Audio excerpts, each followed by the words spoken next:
Assalamualaikum warahmatullahi wabarakatuh. Alhamdulillah pada kesempatan ini saya akan menyampaikan suatu topik yaitu tentang bagaimana mendesain logam M pada struktur MCM 41. Materi kuliah ini adalah atas permintaan dari Ibu Dr. Tutik Setianingsih MSI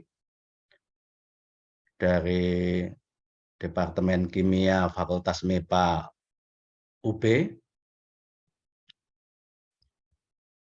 Ini saya sendiri yang menyampaikan adalah Sutarno dari Departemen Kimia Fakultas MIPA UGM. Baik, saya akan share screen.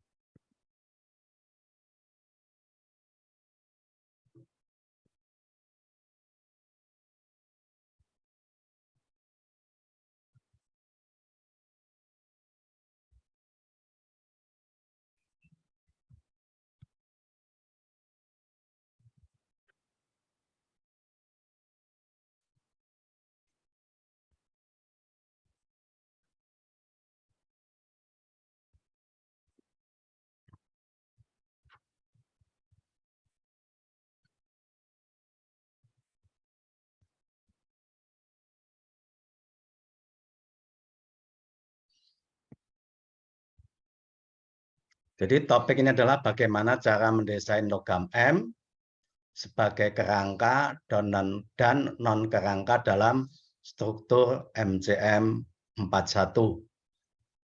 Nah, ini disampaikan oleh saya, ini adalah Sutarno dari Departemen Kimia, Fakultas MIPA UGM. Ini atas permintaan Ibu Dr. Tutik Setianingsih MSI dari Departemen Kimia FMIPA UB.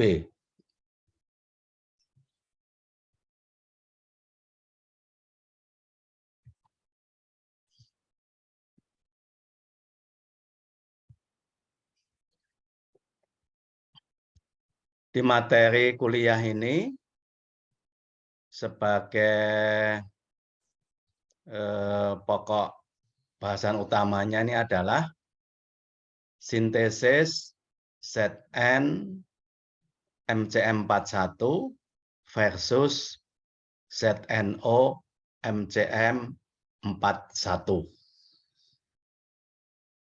Materi ini merupakan materi hasil penelitian tesis dari 2 orang mahasiswi saya yang sudah lulus pada tahun 2014.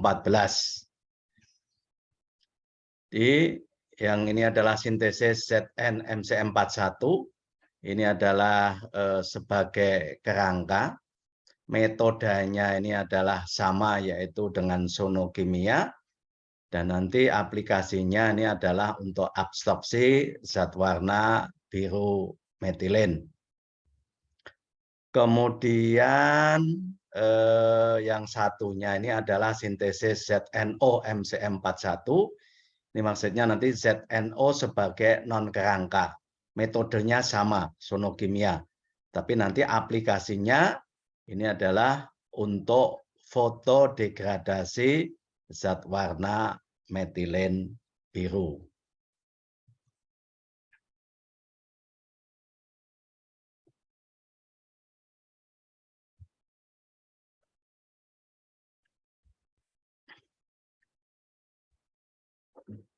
Nah, sebelum masuk ke materi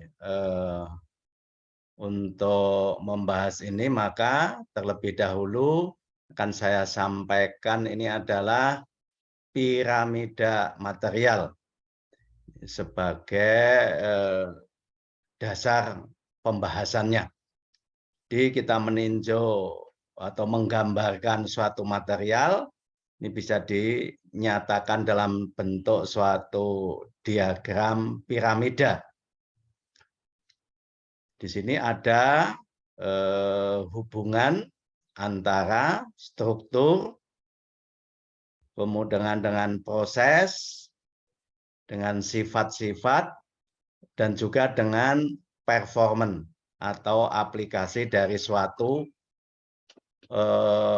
material. Nah, bisa dijelaskan di sini bahwa performance dari suatu material yang kita tinjau ini untuk aplikasi tertentu, maka ini harus terlebih dahulu dilakukan kajian terhadap sifat-sifat yang dimiliki. Jadi aplikasi itu sangat bergantung kepada properties atau sifatnya. Sedangkan sifat-sifat dari satu material itu tergantung dengan strukturnya. Dan struktur yang dimiliki oleh suatu material ini sangat tergantung kepada prosesnya atau cara sintesisnya. Sehingga maka dalam mendesain suatu material, maka kita tentukan terlebih dahulu ini adalah performanya untuk apa. Kemudian nanti untuk mendapatkan performance ini, maka harus memiliki sifat-sifat yang sesuai. Nah, sifat-sifat yang sesuai sangat berhubungan dengan struktur, sedangkan struktur ini ditentukan oleh metode atau cara sintesisnya.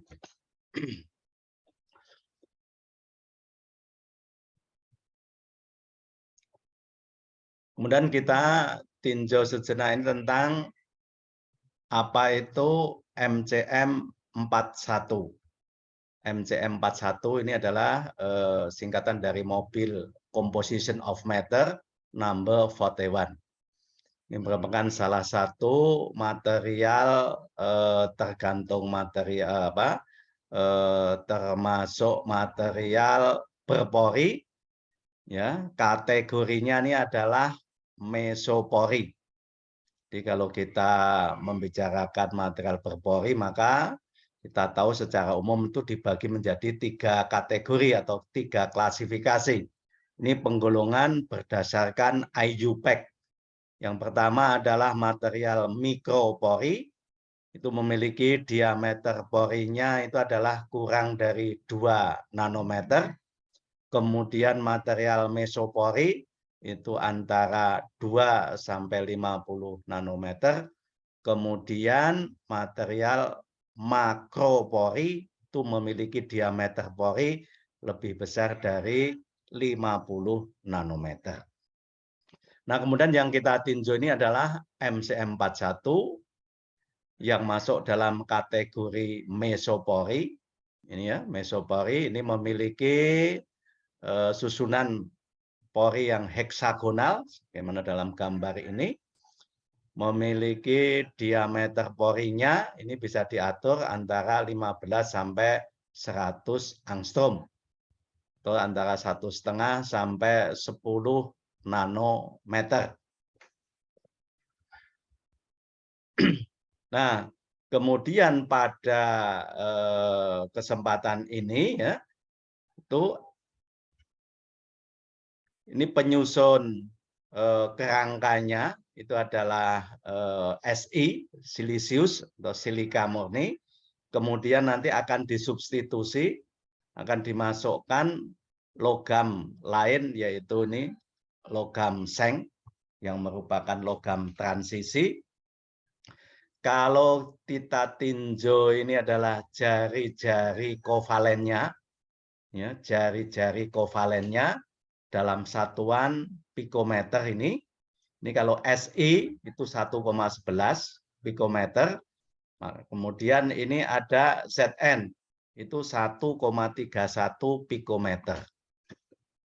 Nah, maka harapannya kalau Zn ini nanti akan masuk dalam kerangka menggantikan posisinya Si melalui substitusi isomorfis, maka harapannya nanti diameter porinya akan meningkat.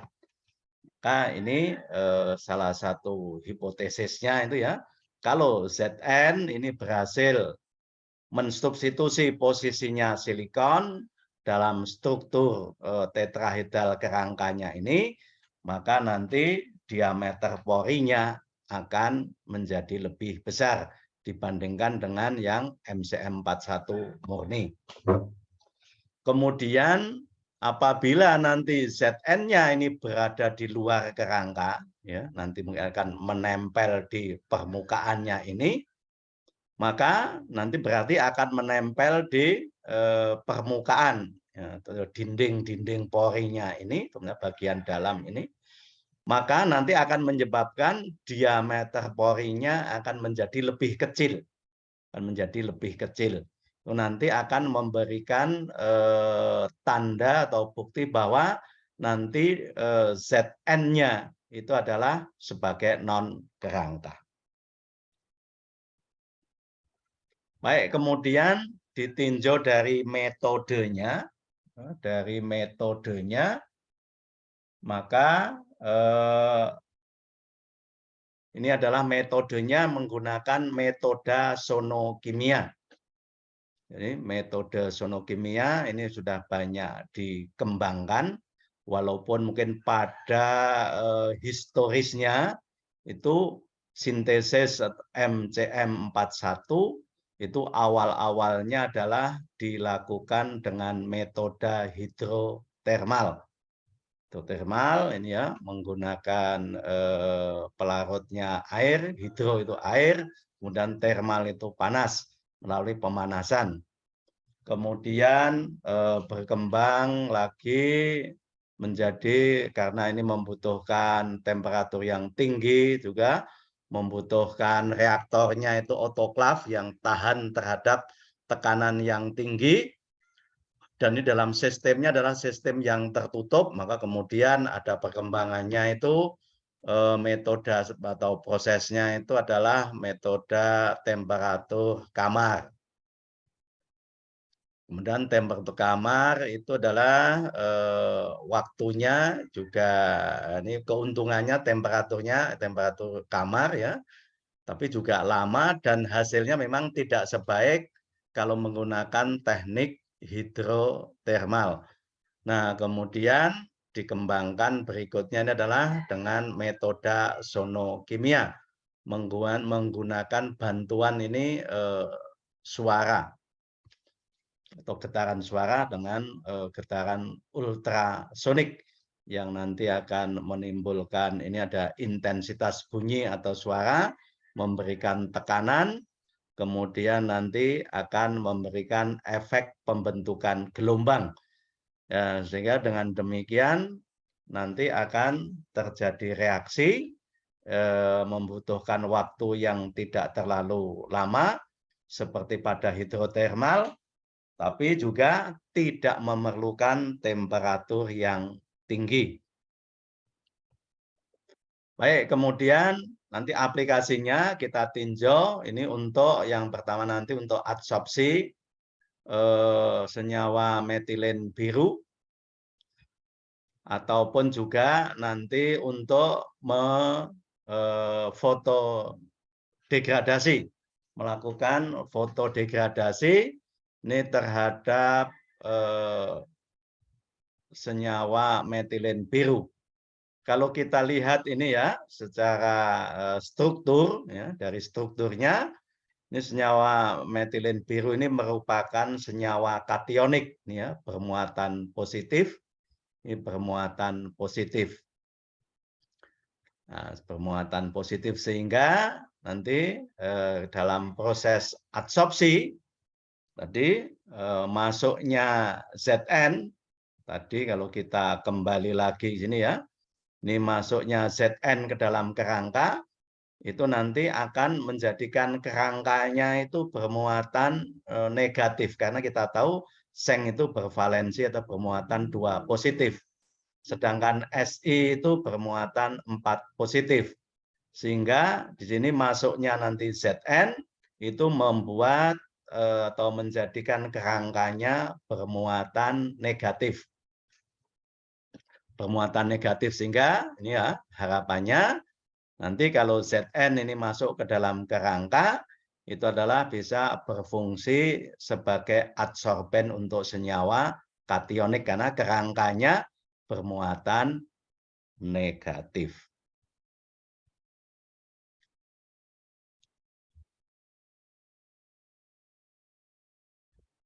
Baik, untuk proses sintesisnya, ini pertama kita tinjau untuk sintesis ZN-MCM41.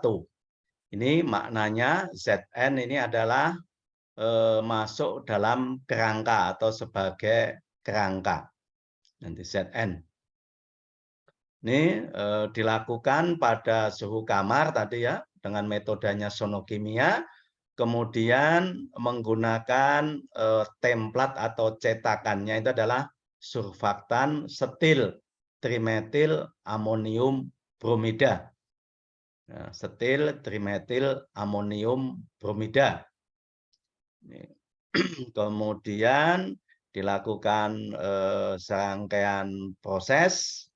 Sebagai sumber silikatnya ini gunakan TEOS, tetraetil ortosilikat. Kemudian setelah campurannya ini terbentuk, kemudian terbentuk satu gel, dilakukan ini proses sonikasi. Ya, sonikasi. Nanti ini divariasi juga variasi waktu sonikasi, juga ini ada variasi rasio antara mol Si dengan Zn-nya. Dilakukan variasi. Kemudian setelah terbentuk ini ya dilakukan ini proses pengeringan itu di oven 100 derajat Celcius, kemudian baru dilanjutkan proses kalsinasi. Kalsinasi ini dilakukan pada temperatur yang cukup tinggi 550 derajat Celcius. Ya. Ini maksudnya adalah untuk menghilangkan surfaktan atau cetakan tadi. Kemudian dilakukan serangkaian ini adalah karakterisasi baik dengan XRD, dengan FTIR, juga dengan ini adalah foto temnya dan juga kajian adsorpsi desorpsinya untuk mengetahui sifat-sifat permukaan dan diameter porinya.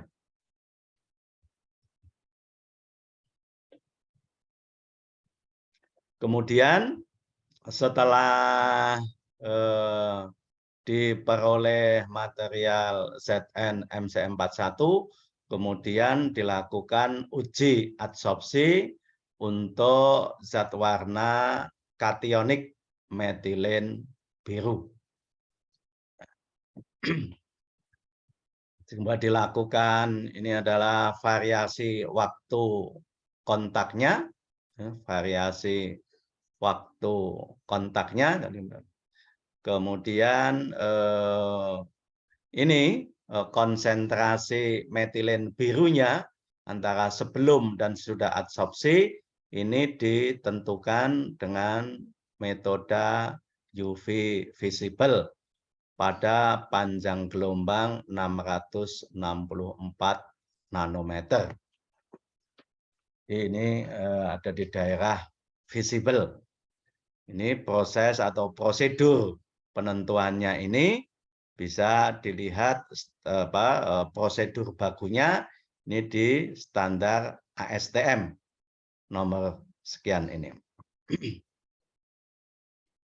Selain juga dilakukan optimasi terhadap waktu kontaknya, untuk mengetahui optimasi ini, juga dilakukan variasi konsentrasi untuk mengetahui kapasitas adsorpsinya.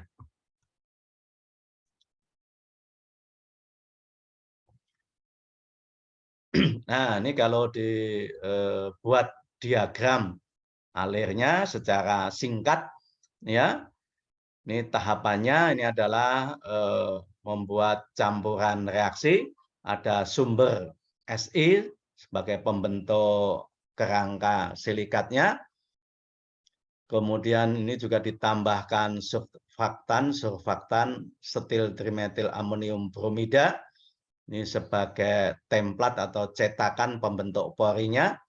Ini kemudian larutan seng nitrat. Ini sebagai untuk substitusi memasukkan ini logam Zn ke dalam kerangka. Jadi dilakukan variasi mol antara Si dengan Zn. Kemudian dilakukan proses sonikasi dan juga kalsinasi, maka akan terbentuk ini ZnMCm41. Ini harapannya adalah Zn-nya ini masuk ke dalam kerangka. Kemudian dilakukan dengan proses karakterisasi untuk memastikan pembentukan untuk menguji ini bahwa sengnya betul-betul masuk ke dalam kerangka melalui serangkaian karakterisasi dengan XRD, dengan FTIR, dengan TEM, dan juga dengan adsorpsi-desorpsi nitrogen. Baru kemudian diuji ini ya aplikasinya untuk adsorpsi zat warna kationik metilen biru. Kemudian konsentrasi metilen biru dianalisis dengan UV visible. Kemudian ini kita ini ditampilkan data karakterisasi XRD dan juga inframerah terhadap pertama kali ini adalah pembentukan MCM41 dulu sebelum dilakukan modifikasi atau substitusi dengan Zn. Jadi untuk menentukan kondisi optimum pembentukan MCM41.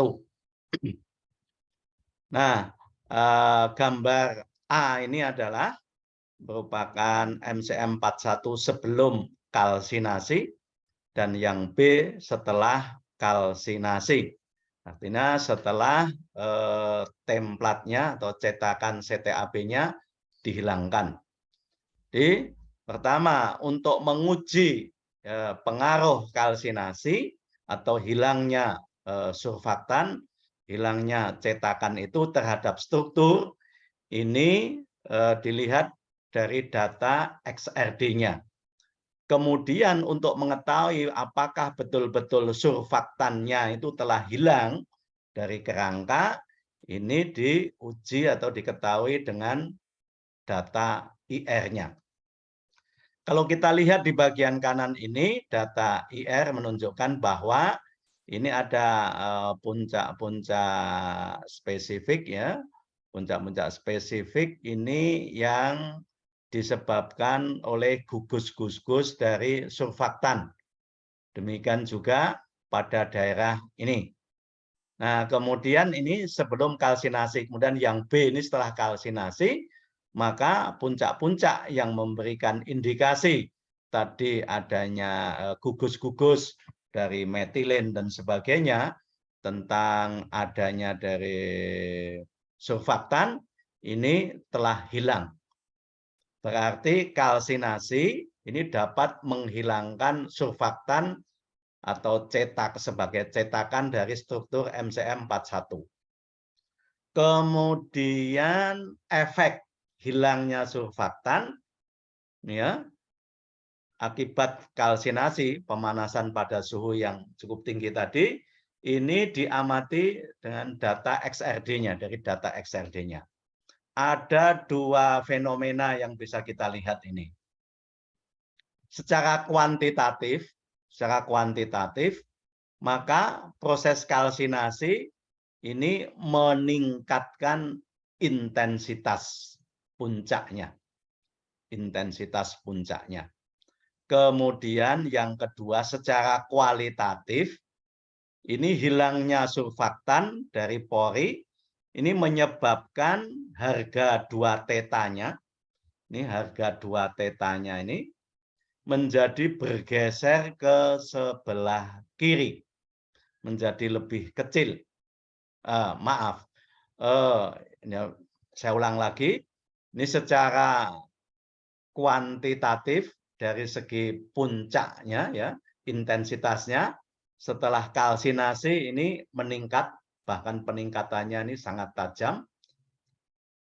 Akan tetapi pada secara kualitatif dihitung harga atau ditinjau dari harga 2θ-nya ini bergeser menuju 2θ atau sudut 2θ yang lebih besar.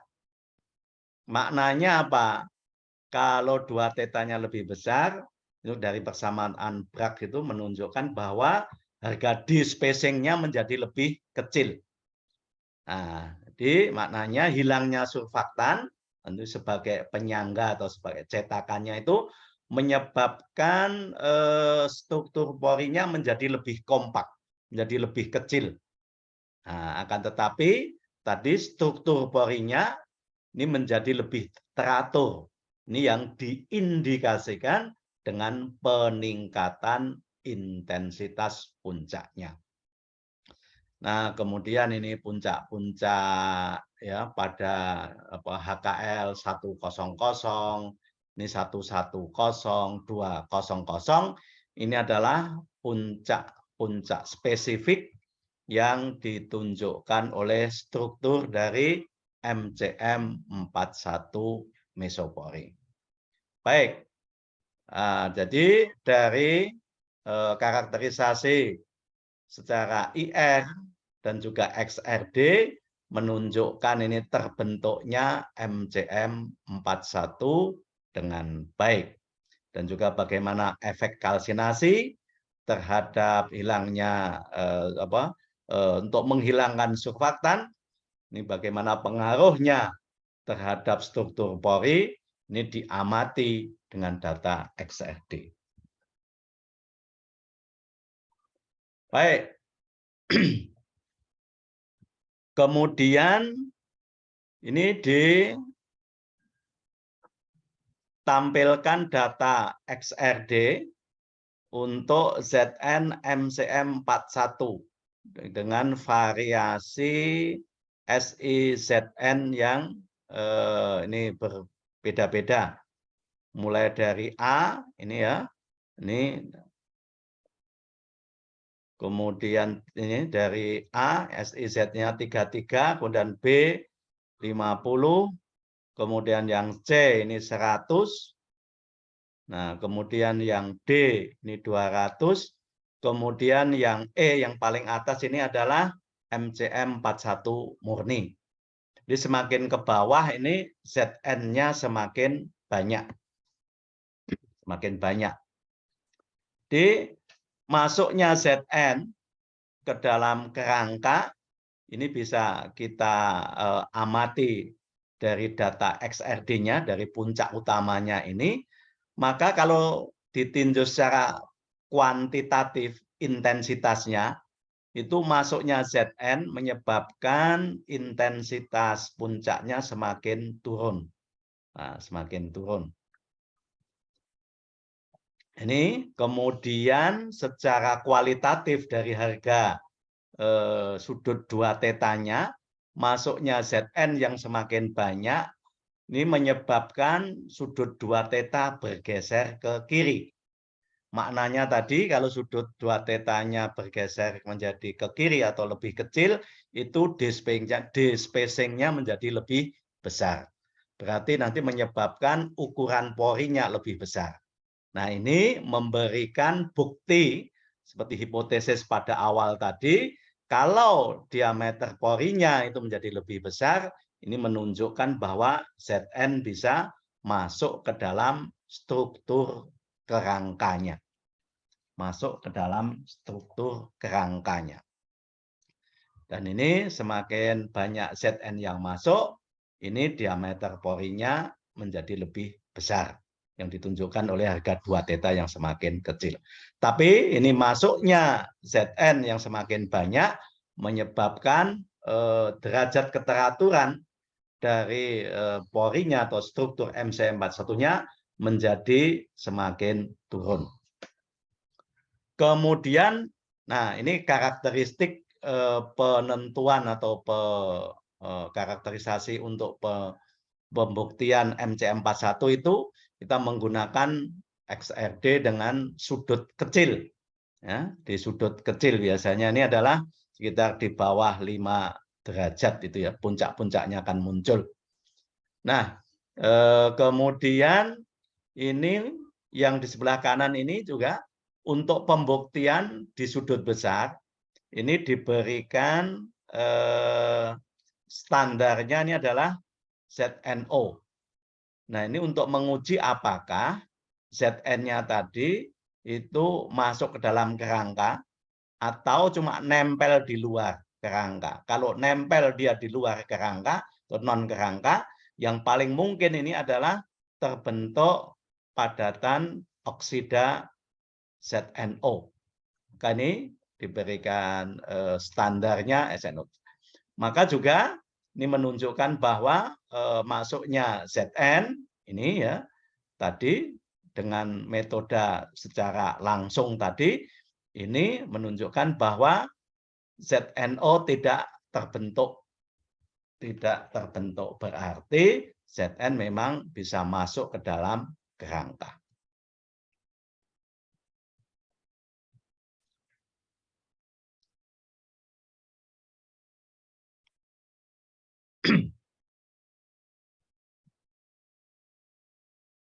Nah, kemudian juga di sini tadi untuk menguji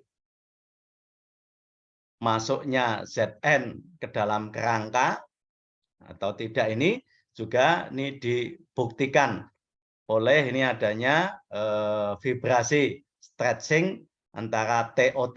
TOT ini adalah bisa SIO SI atau SIO ZN. SIO ZN begini ya. Ini daerah ini menunjukkan bahwa yang A ini adalah untuk yang MCM 41, kemudian yang B ini adalah yang SIZN-nya. Berarti yang B ini kan ini bilangan gelombangnya ini bergeser ke bilangan gelombang yang lebih kecil. Nah, ini memberikan informasi bahwa Zn ya, Zn dengan apa namanya? Tadi jari-jari yang lebih panjang itu memberikan vibrasi yang lebih lemah daripada kalau dibandingkan dengan SI yang jari-jarinya lebih pendek. Jadi pergeseran ke bilangan gelombang yang lebih kecil ini juga mengindikasikan, memberikan bukti, memperkuat bukti masuknya Zn ke dalam kerangka. Kemudian ini foto TEM ya, dengan berbagai perbesaran. Yang A ini 20.000 kali, ya. Yang B ini adalah 80.000 kali, dan ini 120.000 kali. Ini memberikan informasi bahwa struktur MCM41 ini telah terbentuk, dan ini adalah dari karakteristik saluran-saluran atau pori-pori yang terbentuk, ini adalah berupa pipa-pipa yang memanjang. Kemudian untuk membuktikan selanjutnya karakterisasi dilakukan uji isoterm adsorpsi nitrogen terhadap sampel MCM41 dan ZN MCM41. Ini dipilih yang rasionya 100. Di ZN yang masuk ini masih kecil. Nah, kalau kita lihat datanya, ini ya datanya, ini dari data A, ini parameter kisinya, maka masuknya ZN ini ya menjadi lebih memiliki parameter kisi yang lebih besar, Ini ada peningkatan sekitar 3 angstrom. Nah, tetapi kalau dilihat dari ini harga ini adalah A, BT ini adalah luas permukaan spesifiknya. Ini setelah masuknya ZN menjadi sedikit penurunan. Ada penurunan luas permukaan spesifiknya. Nah, kemudian ditinjau dari ini diameter pori, ini dp ini diameter porinya. Ini diameter porinya menjadi lebih besar. Ada peningkatan sekitar 4 angstrom. Sini 4 angstrom. Tadi juga sesuai dengan data dari XRD, jadi bahwa ZN MCM41 kalau masuk ke dalam kerangka, itu karena ZN memiliki diameter pori yang lebih besar, maka akan, maaf ini baterainya, saya cas dulu.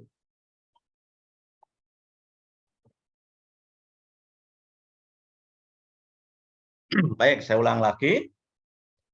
Maka dari data isoterm adsorpsi ini juga membuktikan, ya, memperkuat bukti bahwa ZN masuk ke dalam kerangka. Karena ini ZN, jari-jarinya atau diameter atomnya itu adalah lebih besar daripada SI, sehingga menjadikan diameter porinya menjadi lebih besar.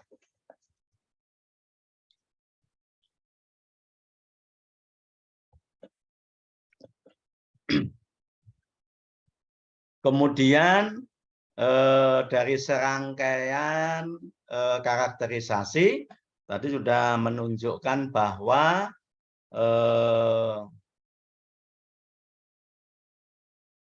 tadi ZN itu yang ditambahkan tadi betul-betul bisa masuk ke dalam kerangka. Kemudian dilakukan kajian adsorpsi, ya. Kalau betul tadi masuk ke dalam kerangka, berarti kerangkanya itu ZN karena valensinya atau muatannya 2 positif, dengan SI itu 4 positif, maka kerangkanya akan bermuatan negatif. Sehingga akan berfungsi sebagai adsorben yang baik untuk senyawa kationik seperti zat warna metilin biru. Maka ini dilakukan kajian. Ini data untuk yang A ini adalah untuk MCM41, kemudian yang B ini untuk ZN MCM41. Nah, ini menunjukkan bahwa konsentrasi metilin biru yang teradsorpsi pada ZN MCM41 ini memang meningkat signifikan, terjadi peningkatan signifikan. Nah, ini juga memberikan bukti secara tidak langsung bahwa betul-betul memang ZN masuk ke dalam struktur kerangkanya. Kemudian ini kajian isoterm adsorpsinya untuk menentukan model isotermnya ini dibandingkan antara isoterm Langmuir dengan Freundlich.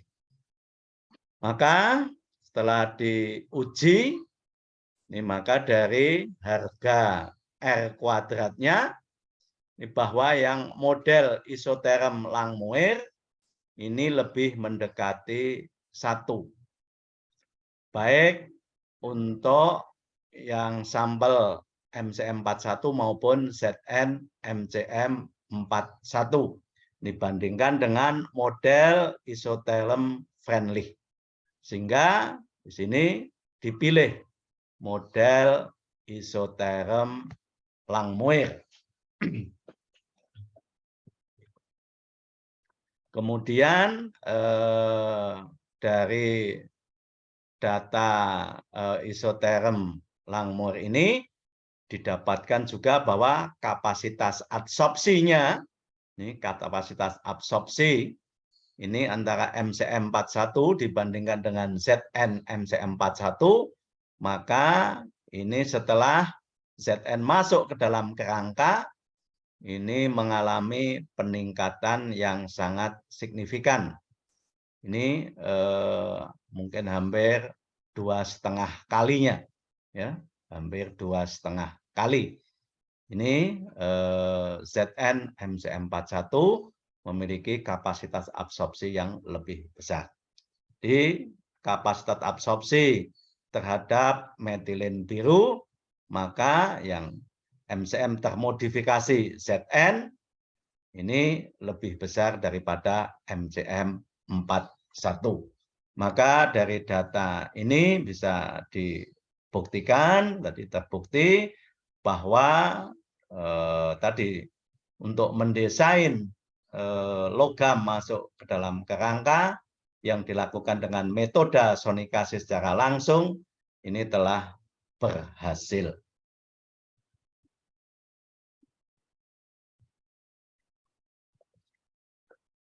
Baik, kemudian kita lanjutkan ini untuk modifikasi yang kedua. Modifikasi yang kedua. Ini sintesis MCM, ZNO MCM 41. ZNO MCM 41. Ini dilakukan secara tidak langsung. Nah, bedanya kalau tadi untuk memasukkan logam ZN ke dalam kerangka tadi, campuran pembentuk kerangkanya antara silikat dengan seng tadi dicampurkan sekaligus secara langsung dalam campuran reaksi, baru dilakukan sonikasi. Akan tetapi untuk memasukkan ini sebagai non kerangka, modifikasinya non kerangka, maka ini dilakukan secara tidak langsung.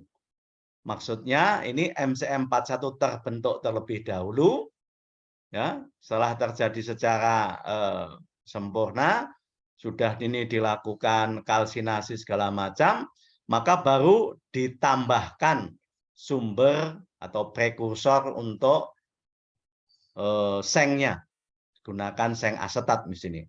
Kemudian ini juga dilakukan reaksi lagi dengan teknik sonikasi. Ini tadi juga sonikasi, ini sama sonikasi. Ini kemudian baru dilakukan kalsinasi.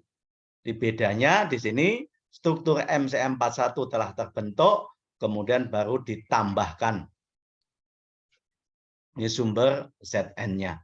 Maka kemudian ini harapannya akan terbentuk ini logam sengnya sebagai oksida itu berada di luar kerangka. Kemudian juga dilakukan serangkaian karakterisasi dengan FTIR, XRD, juga TEM dan adsorpsi nitrogen, dan juga di sini ada tambahan untuk analisis untuk menguji, karena ini kalau Zn-nya sebagai non kerangka ini akan memiliki sifatnya dia sebagai fotokatalis, maka nanti diuji sifat fotokatalitiknya dengan menggunakan ini diffuse reflektan UV visible. Kemudian nanti baru dilakukan kajian terhadap fotodegradasi terhadap zat warna kationik metilin biru. Jadi sama ini untuk konsentrasi metilin birunya ini dianalisis dengan spektrometer UV visible.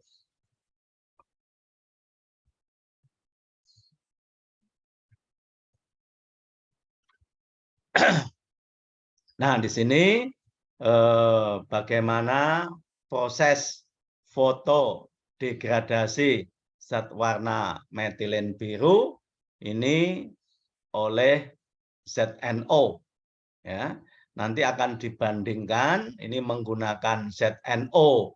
ZNO-nya adalah ZNO secara langsung murni, kemudian ZNO yang telah teremban atau ditambahkan ke dalam permukaan MCM41.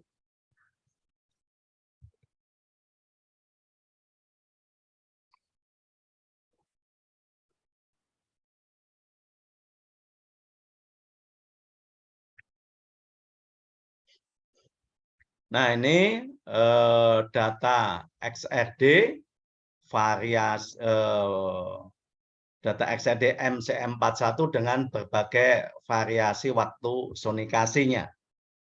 Di sini waktu sonikasi selama 3 jam ini diperoleh kondisi yang optimum.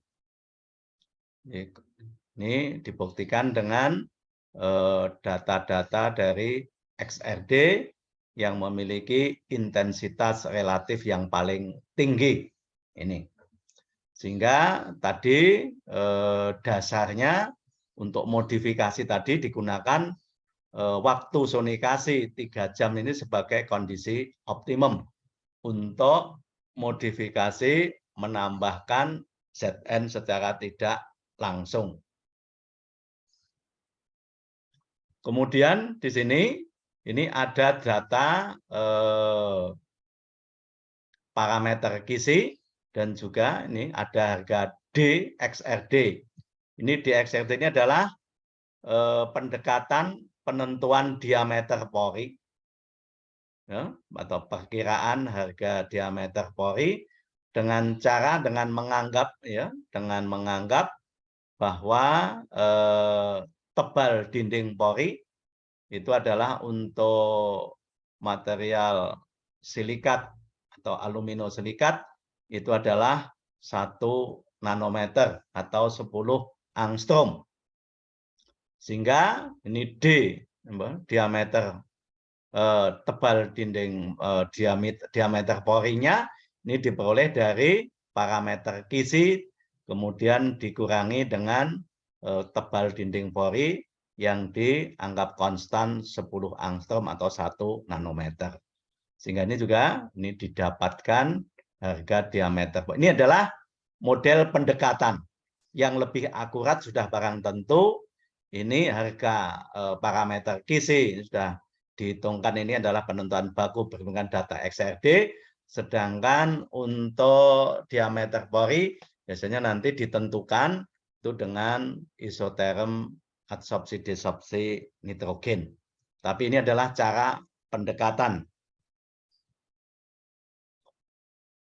Kemudian pola difraksi sinar X dari berbagai sampel ZNO MCM41 dengan berbagai variasi penambahan Zn mulai dari 12% sampai 60%.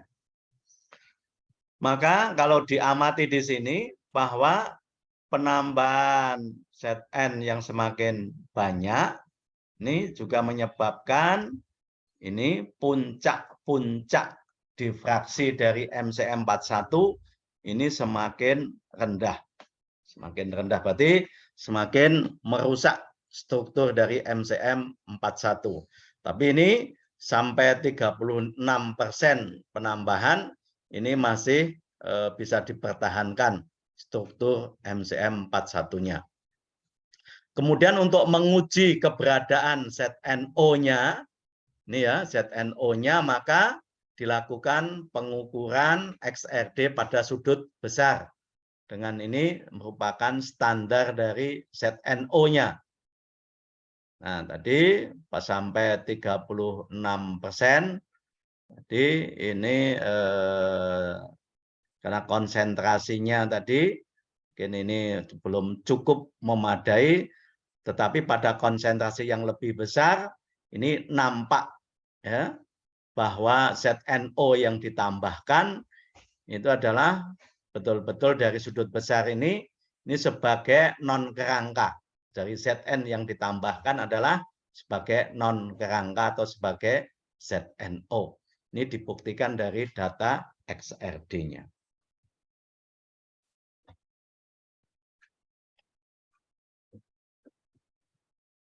Kemudian coba kita amati juga di sini dari data XRD pada berbagai penambahan Zn, ini, pada berbagai penambahan Zn, maka ketika ini MCM41 murni, ini dari pendekatan menggunakan teknik XRD untuk menentukan diameter porinya, ini 33,22.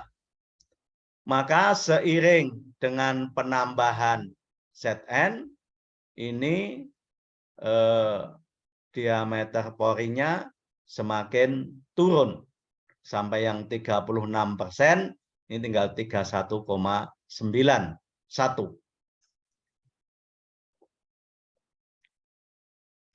Kemudian juga ini D dari ZNO-nya ini adalah ukuran crystalline size, ukuran kristal dari ZNO-nya. Ini 456 angstrom atau sekitar ini berarti 45 atau sekitar sampai 50 nanometer. Berarti ini ZNO-nya ini masuk dalam kategori nanomaterial atau nanokristal. Nanokristalnya. Nah, kalau kita amati ini bagi diameter pori, ini ZNO sebagai non kerangka, ini justru lebih kecil bila dibandingkan dengan MCM41 murni.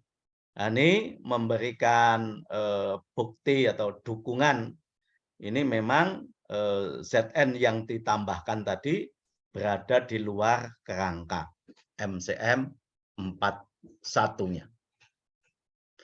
Tadi kalau Zn masuk ke dalam kerangka, tadi diameter porinya itu menjadi lebih besar. Tapi ini Zn yang ditambahkan sebagai non kerangka menyebabkan diameter porinya menjadi lebih kecil. Sehingga ini memberikan dukungan bukti bahwa Zn yang ditambahkan ini sebagai non kerangka atau di luar kerangka. Kemudian ini kajian isoterm adsorpsinya ya, menggunakan PET.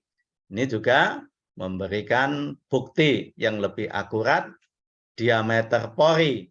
Ini ya, ZNO MCM41 lebih kecil dari MCM41. Walaupun tadi kalau secara kuantitatif terjadi perbedaan harga diameter pori yang dihitung berdasarkan isoterm adsorpsi dengan data XRD. Tetapi tren keduanya memberikan dukungan bahwa diameter pori ZNO MCM41, Zn sebagai non kerangka lebih kecil daripada diameter pori MCM41 murni. Baik, kalau ini kemudian kita bandingkan tadi ya. Ini maaf, ini enggak kelihatan ini ya. Kelihatan. Tetapi sini nampak bahwa kalau pada ini ZNO MCM41 ini diameter porinya menjadi lebih kecil, ini lebih kecil ya, diameter porinya ini diameter porinya lebih kecil. Ini memberikan bukti ZN di luar kerangka. Sedangkan pada ZN MCM41 tadi yang ditambahkan secara langsung ini diameter ZN MCM41 lebih besar daripada MCM41 murni. Ini menunjukkan bukti ZN berada dalam kerangka. Nah, kemudian untuk memastikan sifat fotokatalitiknya, maka kemudian diuji dengan ini spektroskopi diffuse reflektan UV visible. Dari data uji sifat fotokatalitiknya, yang ini nanti bisa dilihat dari data ini panjang gelombang tepi, dari panjang gelombang tepi ini, kemudian ini dapat ditentukan harga energi, ini jadi harga E-nya, dari E tepinya ini. Nah, kemudian ini adalah harga 1240 ini adalah E dalam elektron volts. Ini kalau kita dari persamaan itu E sama dengan H persamaan konstanta Planck kali C kecepatan cahaya dibagi dengan lambda atau panjang gelombang. Hanya saja tadi hanya itu dalam satuan elektron volt. Maka ini didapatkan dari konversi lambda tepinya ke energi band gap-nya. Ini adalah terjadi dibandingkan ini ya dari ZNO murni dengan kemudian ZNO yang diembankan pada MCM41, maka energi band gap-nya telah pitanya menjadi lebih besar. Hal ini menunjukkan bahwa sifat fotokatalitik dari ZNO MCM41 ya semakin banyak ZNO yang ditambahkan, ini juga memberikan energi atau sifat fotokatalitiknya yang lebih besar. Nah, kemudian tahapan terakhir adalah uji efektivitas fotokatalitiknya terhadap zat warna metilen biru. Nah, pada uji sifat katalitik ini dilakukan dengan bantuan penyinaran, menggunakan penyinaran sinar UV dan tanpa penyinaran UV. Ini baik untuk sampel ini adalah ZNO ya, ZNO maupun ZNO MCM41. Ini yang di bagian atas ini adalah yang dengan penyinaran UV, yang bagian bawah ini tanpa penyinaran UV. Tanpa penyinaran UV. Maka kita bandingkan ini ya, baik yang tanpa UV maupun yang dengan UV, ini fotokatalitik ZNO MCM41 menunjukkan ini efektivitas yang lebih tinggi, ya, lebih tinggi dibandingkan dengan ZNO ruahnya, ZNO murninya.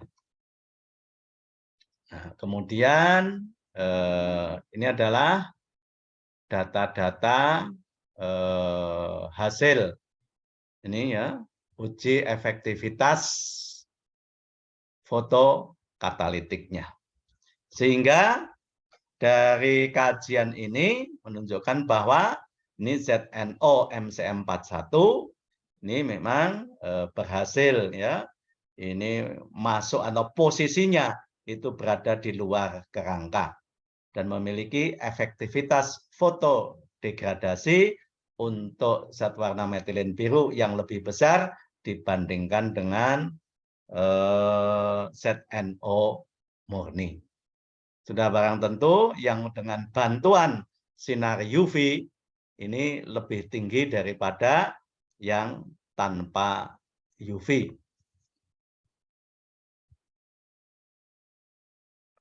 Nah, ini sampai kepada kesimpulan akhirnya sini bahwa dari kajian tadi sintesis tadi dengan proses yang berbeda dari bahan yang sama itu menghasilkan struktur yang berbeda. Ini kalau waktu sonikasi yang semakin lama memberikan kristalinitas yang semakin baik, semakin tinggi, semakin teratur. Kemudian yang kedua di sini penambahan logam Zn secara langsung ini menghasilkan struktur kerangka. Jadi Zn MC41, sedangkan penambahan Zn secara tidak langsung ini menghasilkan struktur Zn non kerangka. Kedua-duanya dilakukan dengan metode sintesnya sonokimia atau sonikasi. Kemudian yang ketiga ini adalah masalah performanya sebagai ini yang sebagai kerangka itu adalah fungsinya sebagai adsorben, sebagai non kerangka itu sebagai fotokatalis. Di sini ke arah modifikasi MCM41 ini memberikan baik efek adsorpsi maupun efek fotodegradasi masing-masing yang ini dalam kerangka maupun non kerangka memberikan efektivitas yang lebih besar. Kemudian ini kalau kita kembalikan ke hubungan ini pada diagram piramida material ini ya, ini bahwa di sini ada teknik atau proses yang berbeda ini ya, tekniknya secara langsung ini menghasilkan struktur yang berbeda. Di sini strukturnya sebagai kerangka.